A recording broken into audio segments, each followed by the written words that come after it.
you're a woman over 30 and you've been feeling a little off lately, emotionally, mentally, physically, and you're not sure exactly why, this video is for you. This is a clear and honest breakdown of perimenopause, what's actually happening in your body, and why so many women feel like they're losing themselves in midlife. So stick around and watch. So perimenopause probably crept in quietly over several years, but for me, it felt like the flip of a switch. It came at me out of nowhere. And I was still relatively young, and I thought I had plenty of time to have at least one more baby, but I experienced 6 miscarriages in a row at different stages of pregnancy, trying for just one more. And slowly, painfully, it became clear to me that my biology had decided for me that that chapter of life was over for me. No more pregnancies, no more night feedings, no more diapers. My baby was suddenly a fiercely independent 5-year-old, and for 2 straight decades, I gave every part of myself to motherhood. And honestly, I wouldn't trade that investment for anything.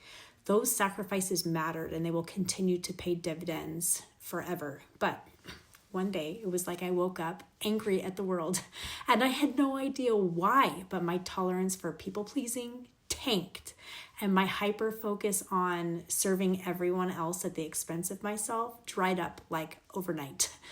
It was like my body said, you have given to everyone else for decades and it's time to turn your energy inward.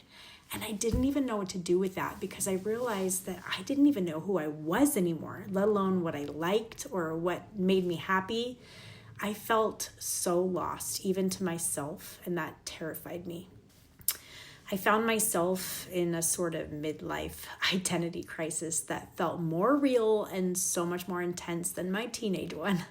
My emotions were all over the place, but I had never missed a period. I had never had a hot flash, so there was no way for me to recognize that this was perimenopause or even hormonal in nature at all. And what I didn't understand for years is that for many women, perimenopause begins as a nervous system and identity shift long before it shows up as missed periods or hot flashes. So for many women, the earliest signs are irritability, rage, anxiety unequal to their circumstances, sensory overwhelm, brain fog, or ADHD-like symptoms, a sudden loss of tolerance for chaos or awareness of patterns of self-abandonment, grief without a clear source, and a powerful urge to question absolutely everything.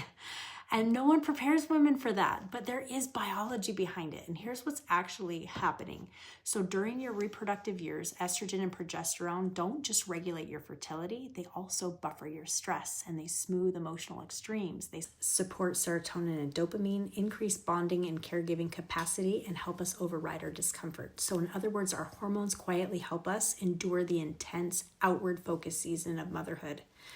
But during perimenopause, those hormones don't decline neatly. They fluctuate wildly. And as that buffering system destabilizes, the nervous system loses its shock absorbers. So that's why women suddenly feel overstimulated, emotionally raw, unable to push through things, suddenly extremely allergic to things that they once tolerated, and deeply aware of their own unmet needs. And it feels psychological, but it's biological. This phase often feels like waking up because the hormones that once helped us override ourselves stop doing that job. And patterns we tolerated for decades become impossible to ignore. So you start to see emotional labor, unequal dynamics become obvious, self-abandonment becomes painful instead of automatic. And for me, it felt like I was putting on 3D glasses and watching an instant replay of the last 20 years of my life, where every pattern of imbalance, every moment of overgiving, every unmet need just came into focus all at once. And with that clarity came a lot of anger and resentment. So once that hormonal buffering shut off, it felt like the wool had been ripped from my eyes, like I had been asleep and suddenly I was awake. I felt compelled to take everything I had ever believed off the shelf, one belief at a time. Marriage, motherhood, womanhood, faith, sacrifice, mental load, the role that I played, expectations, all of it. I had to literally unpack each one, look at it honestly and deeply, and decide whether it still fit or whether it needed to change. And this is where things got really messy before they got clear. For a while, I was angry angry at my role, angry at the expectations that were being placed on me, angry at the imbalance I felt between what was required of me versus my husband. I felt small and invisible, like my sacrifices were just assumed and taken for granted instead of honored by society, my family, and even sometimes by God. But here is what the anger helped me see. Part of that imbalance I felt was real, and part of it was also biological and totally temporary. So for years, my hormones supported a season where my child's survival and well-being genuinely needed to be prioritized above my own. Those hormones increased my capacity for endurance, bonding, and self-sacrifice. But that wasn't a flaw. It was necessary, and it was beautiful, and it was something that I would never take back. Those sacrifices did not diminish me. They forged an unbreakable bond with my children that no one else could ever replicate. But as my fertility declined, those same hormonal buffers began to shift as well. Not because something was wrong with me, but because that level of self-override was no longer required of me. And when that happens, women often begin to wake up to themselves again.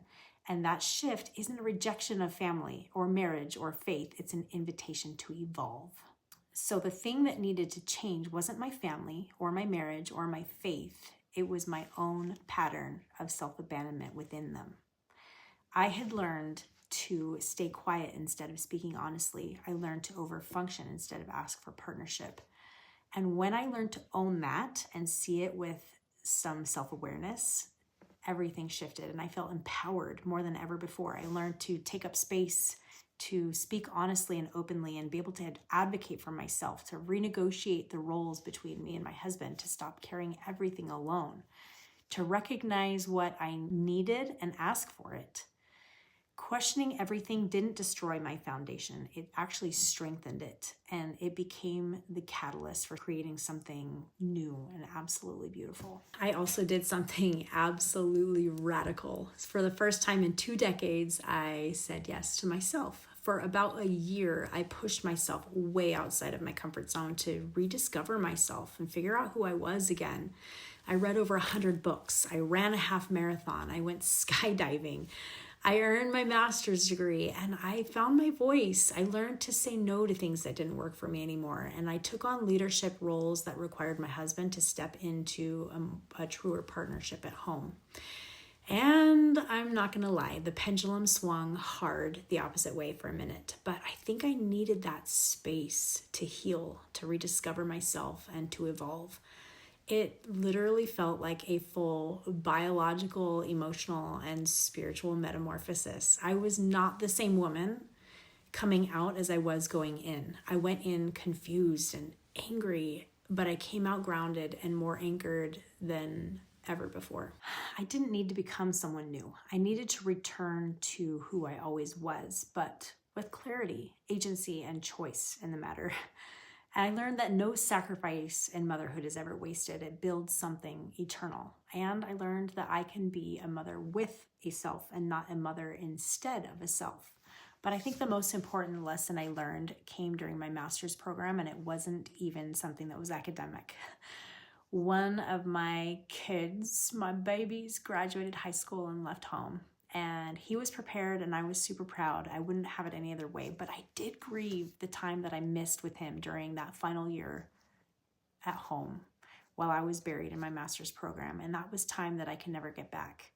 While I don't regret the growth, I wasn't willing to miss any more of that sacred window of time with my kids while they're still in my home. So when people would ask me, what are you going to do with your master's degree? Expecting some kind of big career move answer, my answer always surprised them because my answer was, I'm just excited to go back to being a full-time mom again. But differently, not from a sense of obligation or from a place of depletion, but from a place of choice and strength and selfhood.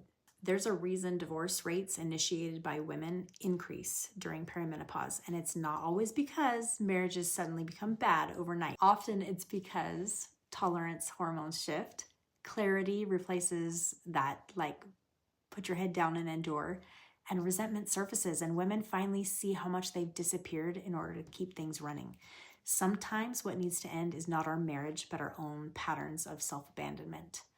Awareness creates empowerment and options to create something 100 times better than what we had before. It opens the door for negotiation, boundary setting, creating partnership through reciprocity. But here's something that's really fascinating. Humans are one of the few species where females live beyond their fertile years.